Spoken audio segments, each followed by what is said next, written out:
haye qaybta labaad ayaan hadda sii wadayaa si qoto dheer qalbi taabanaya akhris ah si tartiib u socda qiso dhab ah 4 eber daqiiqo qaybta labaad aabe iyo wiil xiriir aan erey lagu qeexi karin cod degan dareen leh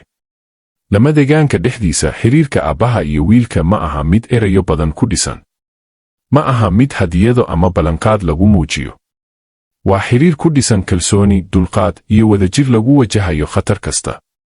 cabdulaahi bin saalim wiilkiisa saalax uma arkin ilmo keliya wuxuu u arkay dhaxalkiisa midka qaadi doona magaca reerka iyo qofka fahmi doona nolol ay dad badan ka cararaan saalax wuxuu ahaa wiil yar laakiinse indhihiisu waxay qarinayeen su'aalo waaweyn mar kasta oo ay lama degaanka dhex socdaan wuxuu weydiin jiray aabe sababtee dadku magaalooyinka u degaan adiguna halkan u joogtaa cabdulaahi mar walba hal jawaab ayuu bixin jiray halkan waa nolosheenna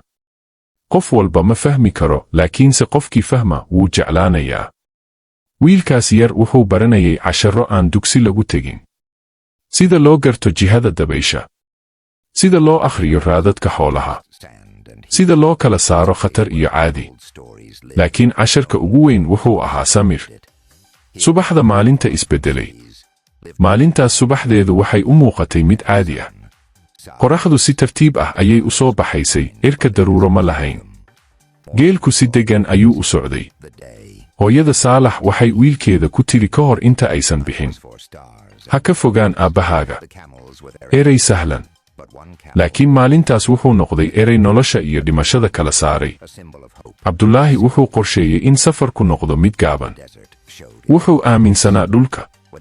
wuxuu aaminsanaa khibraddiisa laakiin lama degaanku mar walba ma ixtiraamo khibrad geelkii aamusnaa ee hadlay intii ay socdeen saaxiib geela weyn wuu ka duwanaa maalintaas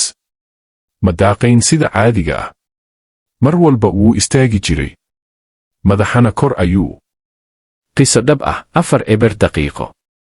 qaybta hal aad hordhac qalbi taabanaya ku habboon cod hoose oo murugo leh lama degaanka sacuudi carabiya ma aha keliya ciid iyo kulayl waa meel ay ku duugan yihiin qisooyin aan buug lagu qorin qisooyin ay yaqaaniin oo keliya kuwa noloshooda ku waayay ama ku badbaaday marka qoraxdu soo baxdo ma weydiiso qofka ma diyaar baad u tahay waxay keliya tijaabisaa inta aad u adkaysan karto halkaas meel ka fog magaalooyinka waaweyn meel aysan ka jirin nalal buuq ama gargaar degdeg ah waxaa ku noolaa nin la odhan jiray cabdulaahi bin saalim cabdulaahi ma ahayn nin caan ah ma ahayn mid warbaahin laga yaqaan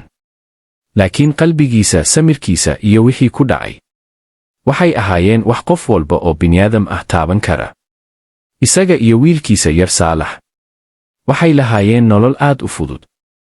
subax daaq duhur kulayl habeen xiddigo iyo ducada ilaahay geelku wuxuu u ahaa wax walba laakiin hal geel ayaa ka duwanaa dhammaantood saaxiib geel aan hadlin laakiin leh dareen ka xoog badan hadal aamusnaan yar qisadan ma aha malaawaal waa dhacdo dhab ah waxayna beddeshay nolosha qoysdan hal maalin oo qaldantay